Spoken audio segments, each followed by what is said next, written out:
Hello, welcome to Clement Udoma channel. Okay, in the last video I showed you how to design a beautiful and good navigation bar. As you can see, here's your logo and here's your home services, product and contact, and we saw everything there. So today I'm going to show you how to make this your navigation bar responsive. Now if you check phone and you see this in your phone size, if you check it, this is not what appears when you open a website. You see there is an icon, a 3-line icon that appears here, and all these things will be hidden. So that is what I'm going to show you how to do it in the next few minutes. So if you are new to my channel and you have not yet subscribed to my channel, please subscribe, okay, and please make sure to hit the bell icon to get notification on the new videos I upload every day. Okay, so let's get down to the business of the day. Okay, now look at the codes that we did. So here, now below your logo, you are going to create a div.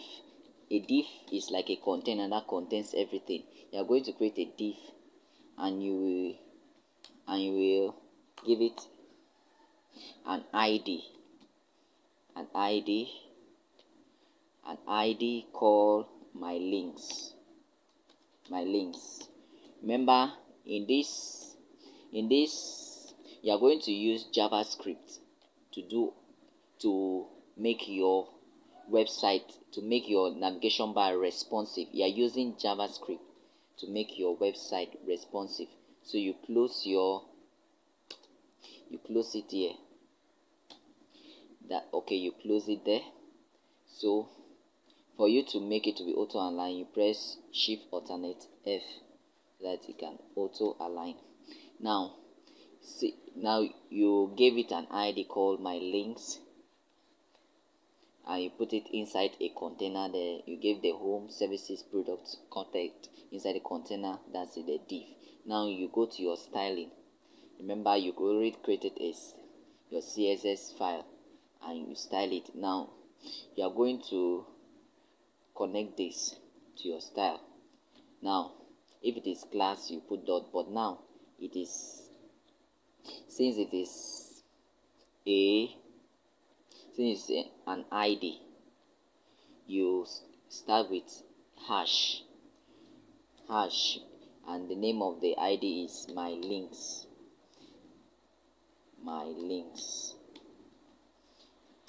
and you put your coiling bracket. Okay, before then, okay, let me delete this and show you something first. Now okay, let us put the icon that I'm talking about that usually shows in the phone. Now you are going to insert the link. Then insert the link and put an H reference to it, and you insert hash. While you're inserting hash, I explained earlier. Okay, so from here you close it, and the link, you can introduce an icon, or you can put HTML equivalent, HTML entities.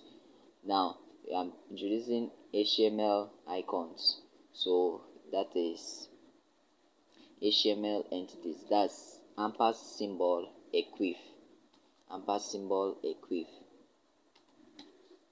So then you remember to close it. #symbol equif. Now if I go and refresh it, you see the symbol here, #symbol equif. So that's it. Now okay, now I want to style it. I'll give it a class called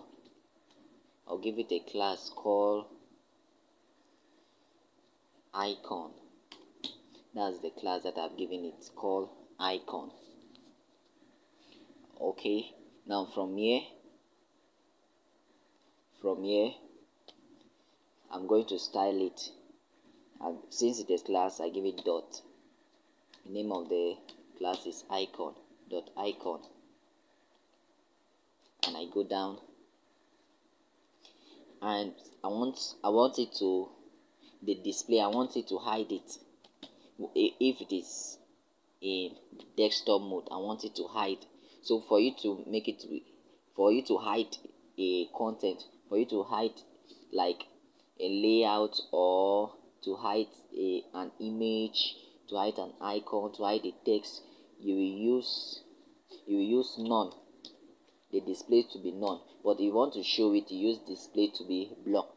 Now if I go and refresh, you see, if I refresh this icon will not be there, it will be hidden. But the icon is there, but it is hidden. That's because of that display that is blocked. The display is now none. It has hide the icon. Okay, so I continue here. Now what do I want to do?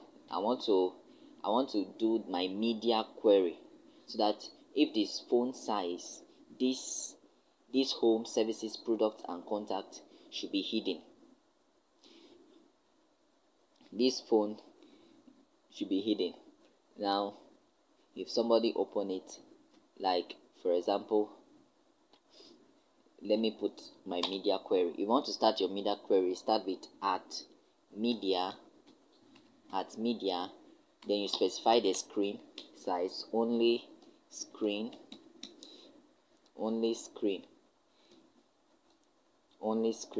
Now which screen size do you want? Any screen size that you want. Let's say only screen, and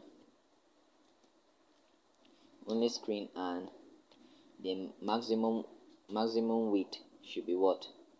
The maximum width, okay, let's give it 66. That's the normal one, 662 pixel. Okay, that's your media query.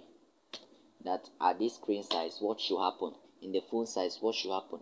Now you remember that we have give it an ID called my links.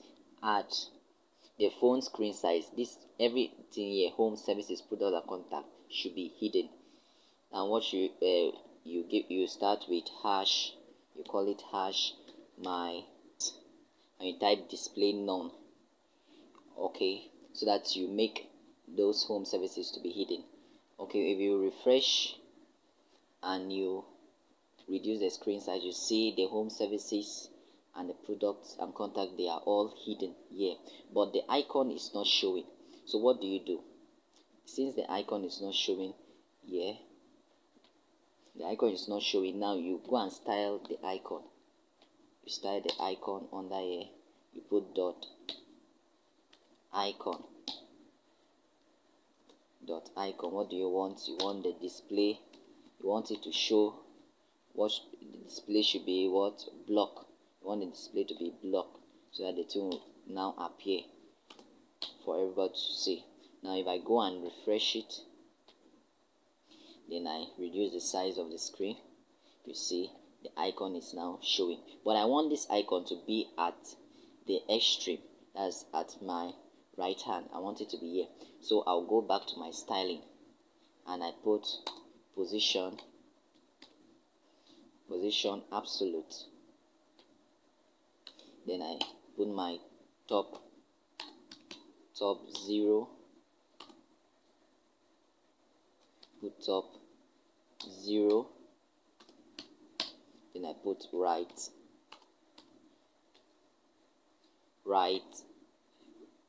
0.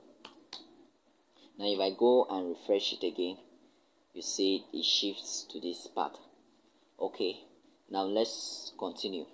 Now if I click on, let's go to the browser. If I click on this, the home and services are not showing. See, the home and services are not showing. So what should you do? We are using JavaScript to bring in the home and services. Now we are going to bring in a JavaScript code. Now let me explain the JavaScript to you. maybe in the next tutorial I'm going to teach you JavaScript. So stay tuned to my channel and remember to hit the bell icon. So let's continue. Now you are going to create a new file. This is where you create a new file. You create a new file. This time is for JavaScript. You write script. Let's just call it script.js. Remember, you put JS. Now for Java it is JS. For HTML it is HTML. Y for CSS is CSS. Now since this is this, now you are going to create a function so that you are going to call it. Now this function, you are going to create a function here, and this function name, what should be the name? Let us call it my drop. Let's call the function my drop. Since that is the function name my drop, let's clear there's no, okay, my drop, there's no parameters here. There's no parameter here. Okay, so now you declare a variable. Let's call this variable x. Now the variable's name is now x, and now let's get, now if somebody click on that icon, what should happen? Now you want to get it, document, you type in document dot get element. Now you want to get your element by ID. Remember, you give it an ID name. Let me show you here. My link. So we call it my links here.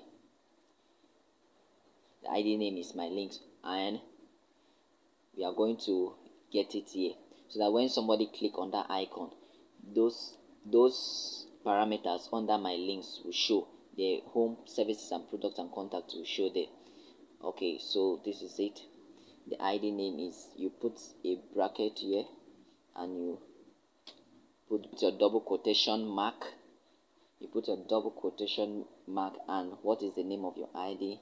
Is my links. My links. Okay, that is it. That is, remember to close it with that, and you write your if statement. If your if statement. Now if x, that is your variable, if x dot style, that's your style. If x dot style, that is if your display setting, if your display setting is set at, if they set at equal to, if they set, you put your double quotation, if they set at block, that is if the scene, if it's not hidden, if it is shown, what should happen? If it's already shown, what should happen? The x dot style dot display should be hidden, so that once you click on it, the thing should be hidden. That is, it should be hidden. Okay, else. Introduce your else statement. Else, if this not hidden, if it's not hidden, what should happen there? That is your x dot style, dot display should be equal to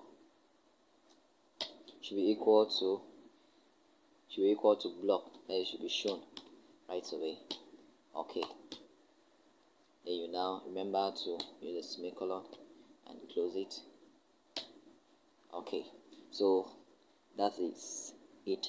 Now since your function name is my drop, you now go to this icon, that when somebody click on it, what should happen? Now you now insert it here. Your function name is my drop. Now you write on click. When somebody click on it, what should happen? On click, you put your function name, my drop, and remember to put your bracket, your double bracket on this. Okay, that's it. Now let's go back and refresh this, and when someone click on this, okay, let's see what is happening. Okay, you have to link your JavaScript to your HTML. When you want to link your JavaScript to your HTML, you drop it below the body, you drop it down. This is where you are going to drop it. Don't drop it on top, so that it will start with the HTML before it gets to the JavaScript, so that your website will not be slow. So to link it, you start with script. Inside your HTML script, then you put source to source it dot slash. Where do you want it? Remember, it is under new website, and that website you link it to JavaScript. Then you now close it. You close it, and that you have just linked your JavaScript to your index.html. So after doing that, you go back to your browser, you refresh, then you click on it. Here there's a mistake. It's supposed to be P here. P. That's the mistake. You now refresh it, and you click here, and you see on the next video you're going to learn more on how to design your website using CSS, JavaScript, and also inserting a form with PHP, okay, and my SQL database. Thank you for staying tuned, and remember to hit the bell icon. Thank you. Goodbye.